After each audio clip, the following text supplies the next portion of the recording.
E agora começa mais um A Bíblia e a Ciência, com o Dr. Marcos Eberlin. Um podcast onde um cientista usa a Bíblia para interpretar a ciência e a ciência para referendar grandes verdades bíblicas. Olá, pessoal, bem-vindos a mais um podcast A Bíblia e a Ciência. Esse podcast que ousa anunciar que a Bíblia que tem autoridade sobre a ciência e não a ciência sobre a Bíblia, e não o contrário. Muito bem. Por que nós podemos afirmar que é a Bíblia que tem autoridade sobre a ciência? Porque ela nunca perdeu um embate com a ciência, nunca. Durante toda a história da ciência, vários e vários embates ocorreram entre a ciência e a Bíblia, e ela ganhou todos, absolutamente todos.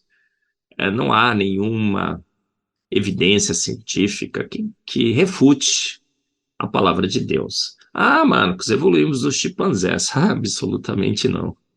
Ciência moderna mostrou que não temos parentesco nenhum com os chimpanzés. Ah, Marcos, o Big Bang formou o universo. Não, o James Webb mostrou que o universo foi feito pronto há milhares de anos atrás, poucos anos atrás. Todos os astros, a constituição, o ajuste fino do universo, o Júpiter, aquela batata quente num freezer, como já falei aqui em outros podcasts, mostrando que o universo é absolutamente jovem, a Terra é jovem. Então a Bíblia nunca perdeu um embate com a ciência. E nessa série que estamos agora no podcast 128, o título é A Natureza Ecoa Deus. Essa série é baseada em Jó 12, de 7 a 9. Esses versículos sensacionais da palavra de Deus que nos ensinam, inclusive, a como fazer ciência. Jó 12, de 7 a 9 diz: Pergunte, porém, aos animais, e eles o ensinarão, ou às aves do céu, e elas lhe contarão. Fale com a terra, e ela o instruirá. Deixe que os peixes do mar o informem. Quem de todos eles ignora que foi a mão do Senhor que criou todas as coisas, que fez tudo pelo poder único e exclusivo da sua palavra? Em 6 dias criou Deus os céus, a terra e o mar e tudo o que neles há. E então a Bíblia nos ensina a buscar evidências, a investigar o mundo ao nosso redor. Não confiar em teorias de homens só porque teorias de homens têm sido aceitas. A ciência, inclusive, tem um princípio que não é seguido com a evolução e o Big Bang, mas que deveria, que é questionar sempre, duvidar sempre, não temos certeza nenhuma. Então, todo cientista bom é aquele cientista que está sempre duvidando e sempre testando as suas teorias. É exatamente o que a Bíblia diz. Pergunte à natureza. Alguém vem dizer que você evoluiu? Pergunte à natureza, pergunte aos dados, você vai descobrir que não. E nesse podcast, o 128, estamos falando sobre os crânios de Dimânese. Dimânese, um D mudo. Eu falo sobre esses crânios no meu livro, num capítulo específico, 5 crânios de Dimânese, um abismo evolutivo. O meu livro Fomos Planejados. O que aconteceu com esses crânios? E por que eles são tão importantes, os crânios de Dimânese? Dimânese é uma cidade na Geórgia, um país perto da Rússia, Ucrânia. E o que aconteceu lá? Olha, um achado recente e espetacular foi feito lá, em um sítio arqueológico. É uma região que fica aproximadamente a 93 quilômetros sudoeste da capital, Tbilisi, da Geórgia. E esse achado lançou uma tonelada de cal cáustica e corrosiva na já agonizante evolução, que diz que chimpanzés e homens evoluíram de um ancestral símio comum. Esse achado foi publicado na Science, o maior periódico científico, junto com a Nature. E esse estudo foi coordenado pelo diretor do Museu Nacional da Geórgia. E ele relatou o achado de 5 crânios humanos numa mesma cova, que foram datados de quase 2 milhões de anos. Um desses crânios, o crânio número 5, foi considerado o crânio fóssil mais completo e mais conservado de um adulto do gênero Homo até aquela data encontrado. Mas esse crânio foi um crânio herege.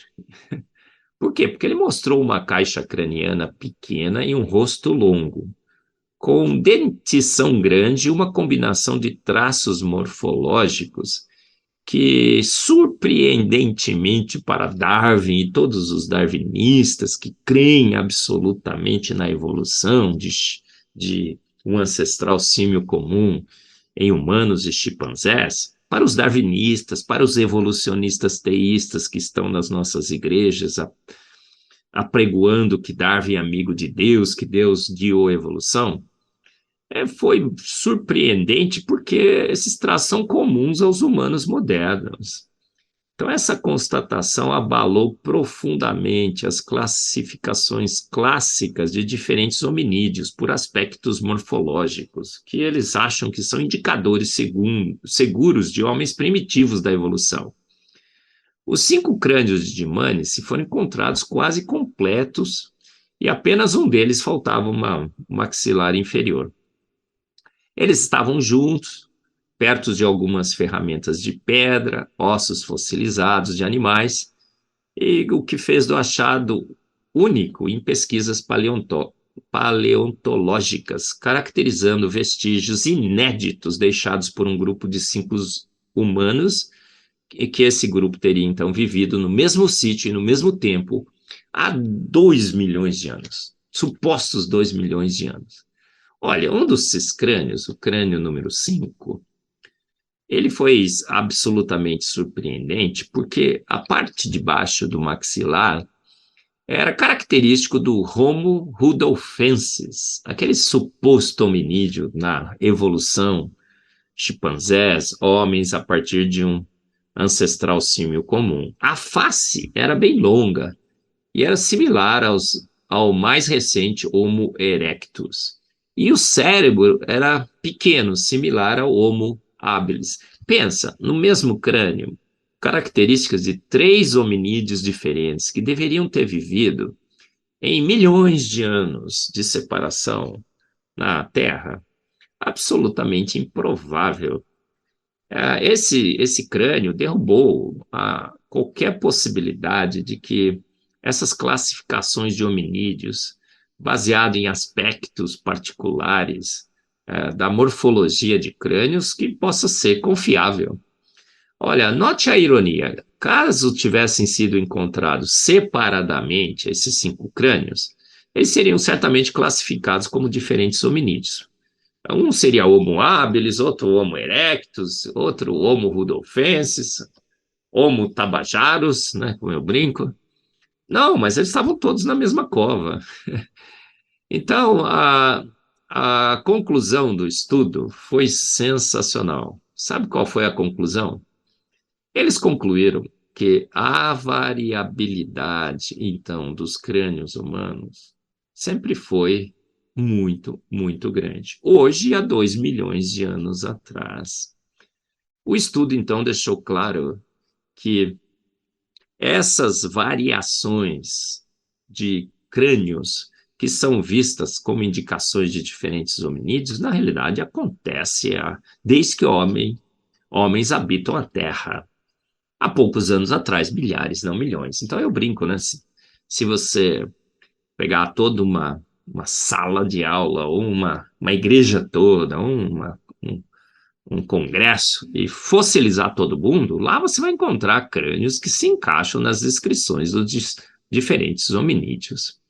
Então, os crânios de Dimanes derrubaram definitivamente toda essa lógica de classificação e esses crânios mostraram que homens são iguais hoje e supostamente há 2 milhões de anos. Se éramos iguais a 2 milhões de anos, deveríamos ser iguais a 4 milhões, a 6 milhões de anos.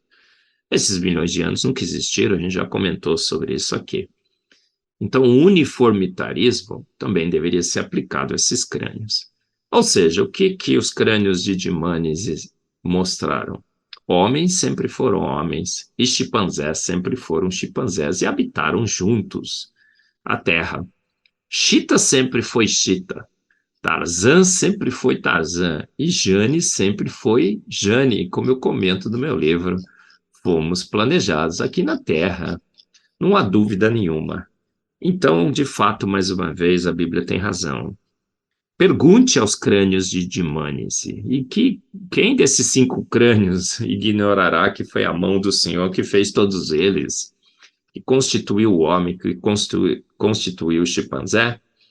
Mais uma grande verdade da palavra de Deus: fomos feitos prontos, façamos o homem à nossa imagem e semelhança.